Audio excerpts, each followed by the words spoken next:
질책 경고한 이낙연 총리. 그런데 이 질책을 짜증이라는 식약처장 얘기를 지금부터 해보겠습니다. 식약처가 동네복 신세입니다. 살충제 계란에 의해서 이번에는 발암물질 생리대 논란까지 정말 뜨겁습니다. 노 변호사님. 네. 이제는 계란보다 오히려 이 생리대 관련 문의가 더 식약처에 들어온다는 얘기가 있습니다. 근데 이건 정말 심각한 문제인 게, 얼마 전에 깔창 생리대라고 해서 여고생들이 돈이 없어서 생리대를 막 여러 번 이상한 방식으로 사용했다 이런 얘기 나오지 않았습니까?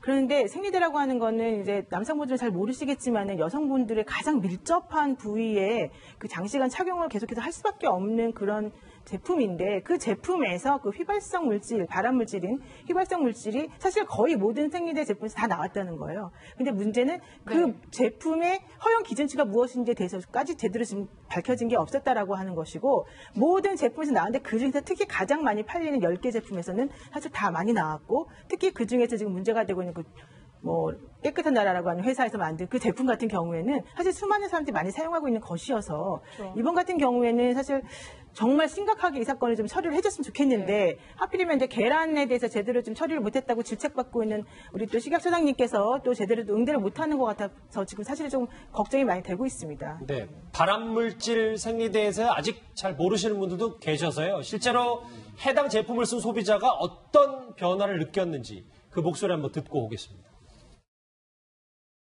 저도 개인적으로 느끼고는 있었어요. 부정초열보다는 많이 양이 멈췄다고. 좋은 방향 쓴 것 같아요.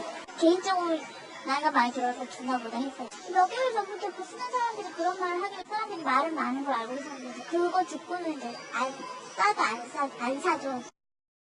그러니까 그런 말씀 많이 하시더라고요. 계란은 문제가 있으면 차라리 다른 걸로 좀 대체를 할 텐데, 생리대 같은 경우에는 무조건 써야 되는 거잖아요. 근데 이 인터뷰를 들어봐도 좀 부작용이 굉장히 심각한 것 같아요, 지금. 그러니까 계란 같은 경우에는 안 먹으면 되고, 먹어서 문제가 생기면 병원에 가서 곧바로 외부에 알릴 수가 있어요. 근데 생리대 같은 경우에는 이게 정말 생리대 문제인지 나의 개인적인 문제인지 자기 자신도 헷갈릴 뿐더러 이걸 누구한테 말하겠습니까? 여성분들이. 특히 이제 청소년 같은 경우에는 이게 제대로 된 것인지 아닌지 확인할 수 있는 방법도 없고요. 특히 나이 든 여성분들 같은 경우라면 내가 이게 나이가 들어서 뭔가 변화가 돼서 내 호르몬 때문에 문제가 생기는 건가? 그러니까 그 원인을 제대로 파악을 못한다라는 게 문제가 있고요. 그다음에 중요한 거는 안 먹을 수 있는 것하고 달리 이거는 안 쓸 수가 없다는 거죠. 지금 말씀하신 것처럼 생리대 안 쓰는 여성분이 어디 있겠습니까?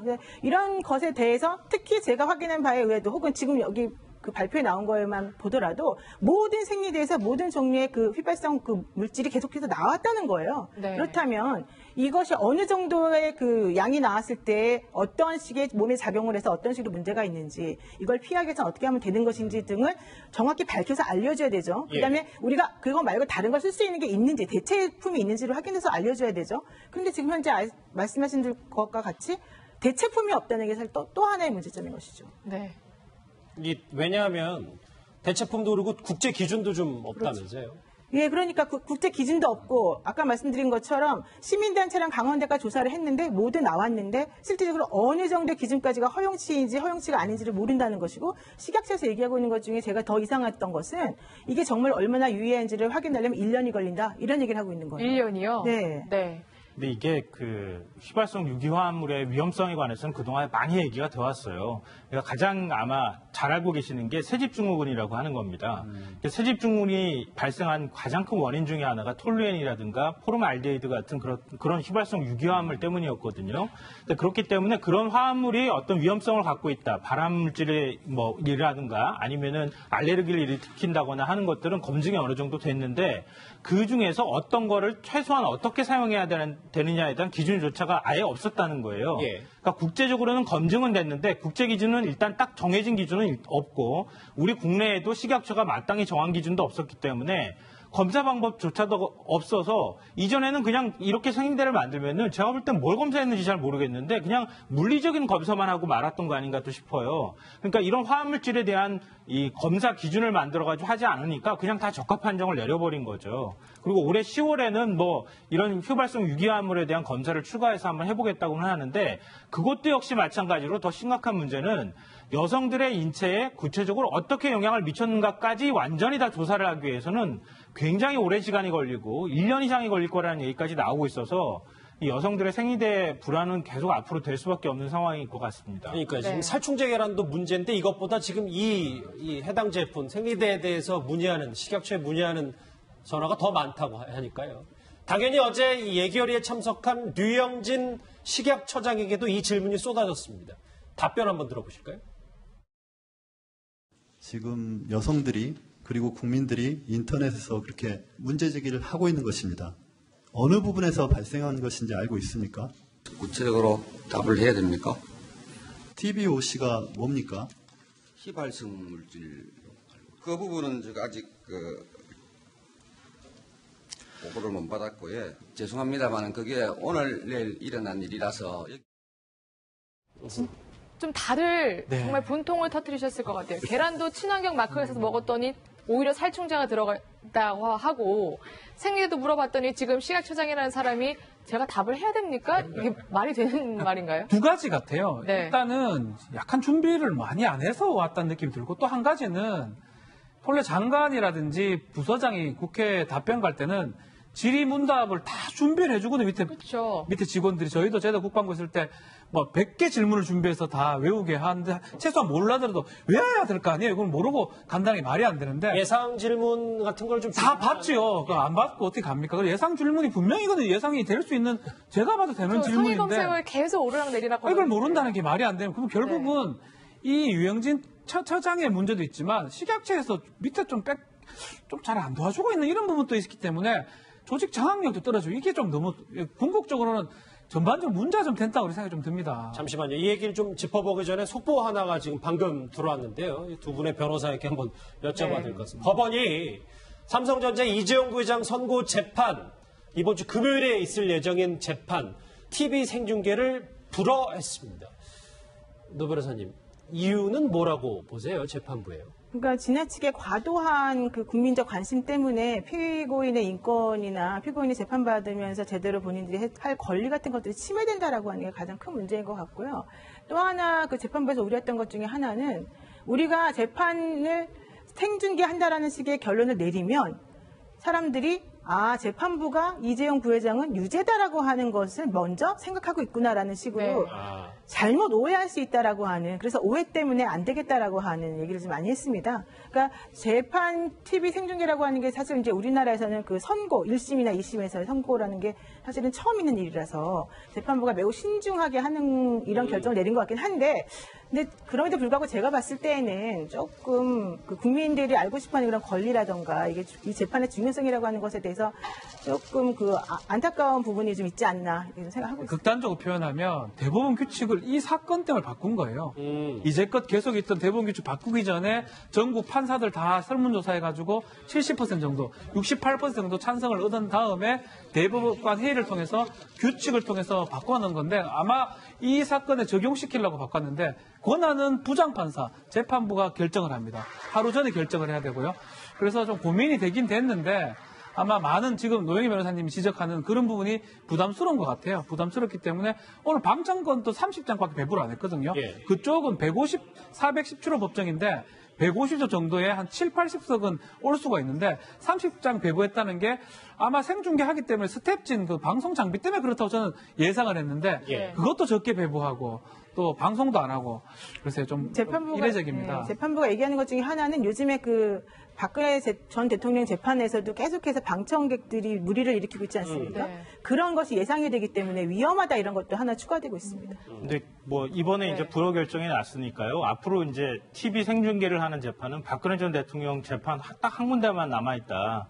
그것도 이제 뭐 할지 안 할지는 나중에 봐야 알겠지만 나머지 이제 이재용 부회장과 관련돼서 지금 가장 이제 뇌물죄와 관련해서 중요한 피의자의 이제 재판인데도 불구하고 선고공판인데도 불구하고 이걸 불허했다는 얘기는 그러면 다른 이제 그보다도 형이 좀 낮게 될 만한 그런 사람들은 TV 생중계를 할 가능성이 없다고 봐야 될 것 같고요. 제가 볼 때 박근혜 전 대통령 재판에서만 생중계 여부가 아마 최종적으로 결정되지 않을까 싶습니다. 원세훈 네. 국정원장도 남아 있어요. 잠시만요. 저 속보를 하나 정리해야 되냐면 왜 법원이 이렇게 판단을 한 것 같아요. 피고인의 불이익과 손해, 무죄 추정의 원칙을 고려해서 금요일 이 1심 선고에 생중계를 하지 않기로 했다. 뭐 이런 얘기입니다. 아마 이런 점도 고려됐을 것 같아요. 삼성이라고 하면은 뭐 글로벌 뭐 초일류 기업이라고도 할 수 있잖아요. 네. 그러니까 그 기업의 오너라고 할 수 있는 사람이 지금 현재 뇌물죄로 재판을 받고 있는 거죠.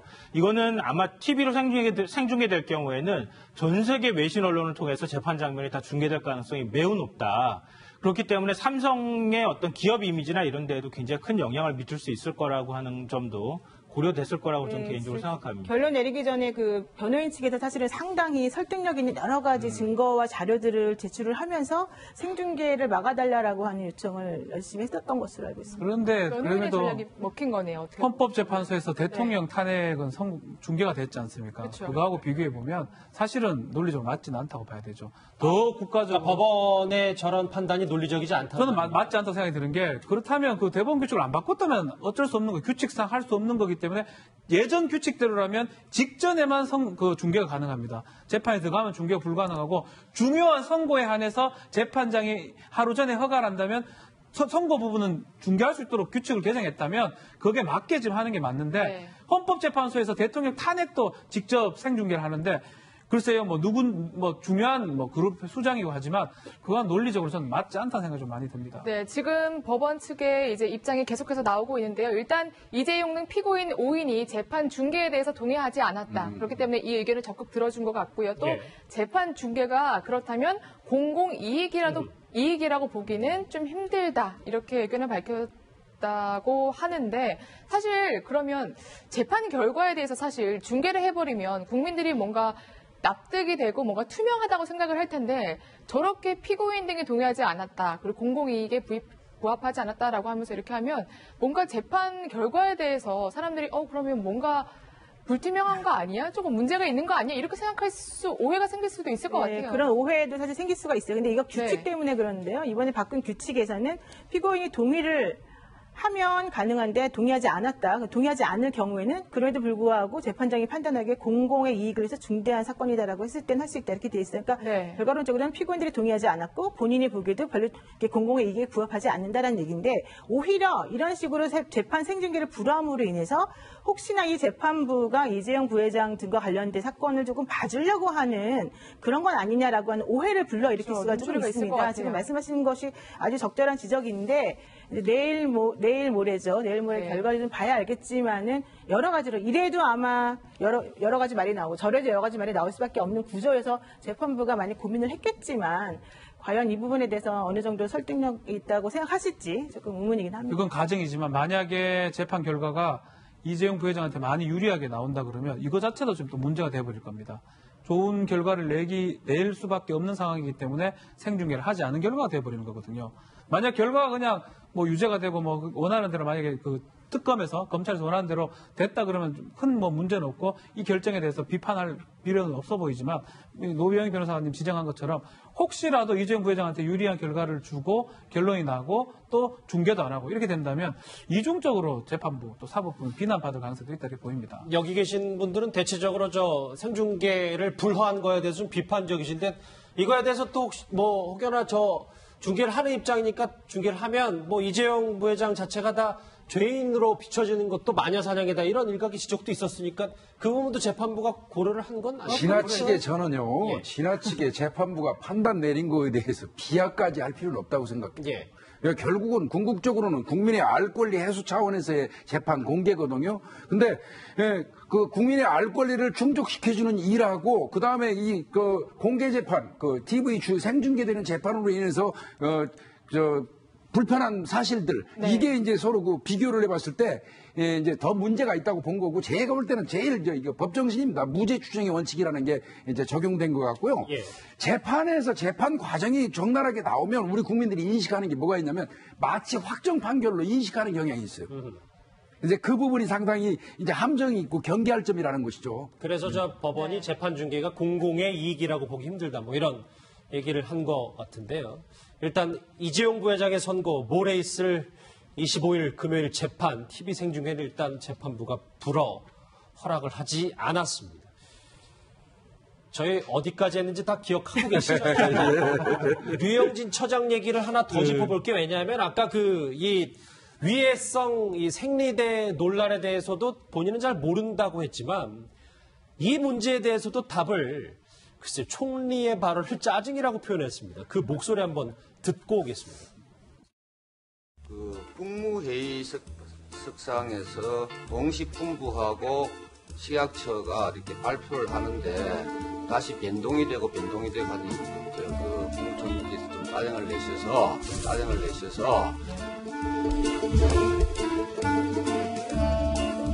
국회 업무보고 할 때 어떻게 하고 오십니까?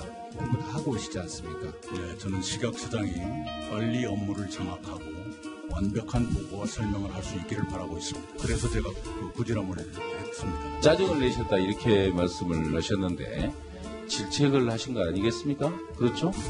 예. 그래서 오해에서 비롯된 것이다. 이렇게 말씀을 하시다. 오죽 당황했으면 여당 의원까지 정정을 나서서 해줄까 이런 생각이 들었거든요.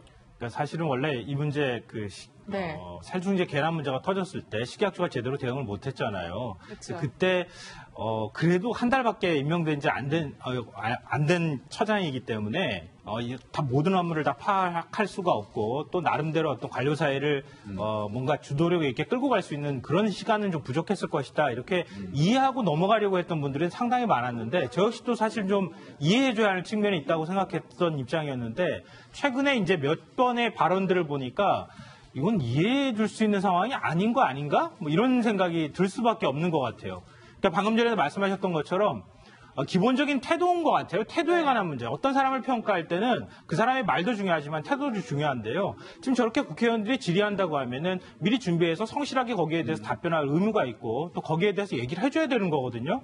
근데 상임위 문제 같은 경우에 여성들이 굉장히 예민해한다는 것을 뻔히 알고 있는데도 불구하고 제대로 된 보고 하나 받지 못하고 와서 저렇게 뻔뻔하고 떳떳하게 얘기한다? 좀 이해하지 못하겠고요. 그리고 이낙연 국무총리한테 국무총리가 짜증냈나요? 제가 알기로는 꾸중을 한 것으로 알고 있거든요. 그러면 그 내용을 본인 스스로는 짜증으로 받아들였으면은 국무총리의 말을 그냥 짜증으로 이해하고 넘어갔다는 거 아니겠어요? 꾸중으로 받아들였으면 이거 빨리 고쳐서 내가 이렇게 해야 되겠다 이렇게 생각했을 텐데 그런 의식 자체가 없었다고 하는 것은 앞으로 식약처장으로서 제대로 직을 유지할 수 있을지 굉장히 좀 의심스러운 대목인 것 같습니다. 류영진 이 식약처장의 잦은 말실수 여당에게도 외면을 받고 있는데요. 이런 거 쭉 보니까 지난 정부의 이 인물이 떠오릅니다. 화면 만나보시죠. 제가 그것까지는 지금 잘 모르겠습니다. 수사는 전혀 모르십니까? 네, 수사는 전혀 모르는 건 아니고요. 큰일 났네, 큰일 났어. 그 뒤에 쪽지 준 분 누구예요? 아니 이런 일이 다 있나요? 박근혜 대통령께서 왜 해양수산부 장관 역할을 맡겼다고 생각하는지 한번 말씀해 주세요. 왜 맡겼는지 회로 지금 뭐가 있는지 잘 모르시잖아요 지금. 아니 그러니까 비행기도 파악을 해야 제가 말씀을 드리지 뭐. 문제 많이 삼으시라고 그러세요. 길에 지나가면 많이 알아보시더라고요. 지난 박근혜 정부 시절에 이제 윤진숙 해수부 장관 후보자가 떠오른다는 분들이 참 많아서요. 그런데 류영진 식약처장이 노 변호사님 부실 대응도 언론 탓 그리고 웃음기 때문에 또 질타를 받은 것도 있습니다. 그러니까 이제 질문을 하는데 이제 제대로 대답을 못하면서 약간 이제 겸연쩍어서 아마 조금 웃음을 하신 것 같긴 한데 그렇다 하더라도 상당히 심각한 상황이었고 특히 본인이 이 사태의 심각성을 모르고 있다라고 하는 것 때문에 국민들이 지금 힘들어하고 있는 그 상황에서 이제 웃음으로 그 상황을 모면하려고 했다는 것 자체가 사실은 이제 더 문제가 된다라고 생각을 지금 하고 있습니다. 그러니까 기본적으로 아까 우리 평론가님 말씀하셨지만은 짜증이든 꾸지람이든 그게 중요한 게 아니고 본질적으로 이 사건의 문제가 무엇이 정말 중요한 것인가 또 그걸 해결하기 위해서 어떻게 본인이 스스로 해야 되는가라는 것을 알아야 되는 것인데 지금 그런 부분에 있어서 가장 중요한 자리에 계신 분이 제대로 판단을 못하시고 대답을 못하신 게 있고요. 또 계란 하루에 126개 성인이 먹어도 아무 문제 없다라고 또 발표 같은 걸 할 때는 본인은 또 쏙 빠지시고 다른 분이 발표했잖아요. 그러니까 그런 것들을 보게 되면 실질적으로 이 사건과 관련해서 책임이라고 하는 것이 본인에게 있다는 것을 잘 통감하지 못하고 계시는 것 같아서 그 부분도 조금 아쉽습니다. 이 류 처장 때문에 이제 5년 만에 또 윤진숙 해수부 장관도 소환되고 그런데 류영진 식약처장이 문재인 대통령의 최측근이라는 주장도 나왔습니다. 오늘 국민의당 박주돈 비대위원장 이렇게 얘기했습니다. 류영진 식약처장은 언론에 보도된 바와 같이 문재인 대통령의 부산 지역 최측근 중 한 명으로 알려져 있습니다. 문재인 대통령에게 묻습니다. 이게 탕평인사입니까? 탕평인사 2번만 하게 되면 사고공화국이 될 판입니다. 네. 이제 문 대통령의 최측근이란 이제 주장이 나왔는데 실제로 저희가 찾아보니까 부산시단 대의원 대회에서 두 분이 같이 계신 모습이 저희가 찾아봤거든요. 네. 실제로 최측근이라는 주장이 이러면 좀 의견 타당해 보이기도 하고요. 이 최측근에 대한 기준이 뭔지는 잘 모르겠지만 문재인 대통령 주변에서 계속 문재인 대통령을 도운 것은 분명히 보입니다. 그리고 두 번의 대선을 치르는 동안에 계속 정책위 부의장을 지냈고 그래서 이쪽 식약 부분과 관련돼서 나름대로 정책적인 부분들을 계속 뒷받침해주는 역할들을 했었던 것으로 보입니다. 그러니까 문재인 대통령이 식약처장을 임명할 때 아마 유영진 처장이 머릿속에 딱 떠오르지 않았을까 그런 생각은 드는데요. 그러니까 사실은 더 안타까운 문제가 그거예요. 대통령이 그 사람이 참 적합한 사람이다라고 생각했는데 그 사람이 막상 일하는 거 보니까 엉망이더라. 이렇게 하면 이건 결국 대통령한테 누를 끼치는 게 되는 거잖아요. 그러니까 이런 모습들을 아마 스스로가 좀 인지를 하고 있는지 인식하고 있는지 잘 모르겠고 유영진 처장이 국민들이 굉장히 심각해하고 있는 상황에 대해서 너무 쉽게 생각하고 있는 거 아닌가 싶은 생각이 들고요. 좀 책임감 있게 대통령한테 누를 끼치지 않는 방향으로 앞으로는 보여줘야 될 것 같고 이게 지금 거의 여론이라고 하는 게요. 우리가 어느 임계점까지 딱 올라가고 난 다음에 그 다음에는 그냥 터져버리는 거거든요.